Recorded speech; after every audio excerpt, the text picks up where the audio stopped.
त्योहार हमें बहुत प्रेरणा देते हैं। अभी रक्षाबंधन का त्योहार आने वाला है।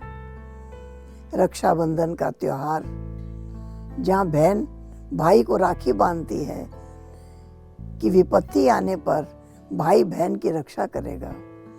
लेकिन इस गृहस्थ जीवन में बहन कहाँ, भाई कहाँ, रक्षा कैसे होती है?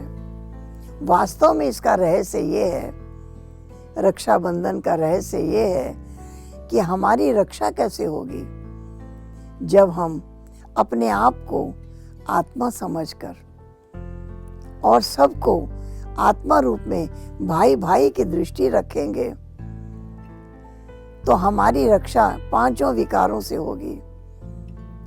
ये पांचों विकारों ने बंधन में बांध रखा है। जब हम अपने आप को आत्मा समझते हैं और नशा रखते हैं, हम परमात्मा की संतान हैं। राजा का बेटा अपने को राजकुमार कहता है। परमात्मा की संतान मैं भाग्यवान हूं। अगर हमें ये नशा रहता है तो ये नशा हमारी रक्षा करता है, हमें पांचों विकारों के वश होने नहीं देता।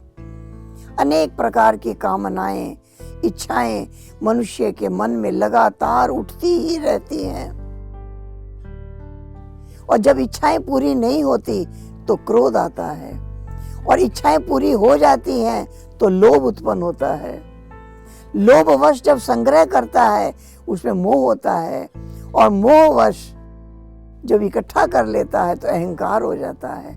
तो पांचों विकारों का एक दूसरे से कनेक्शन है। बाबा ने हमें कामना नहीं, लक्ष्य दिया है।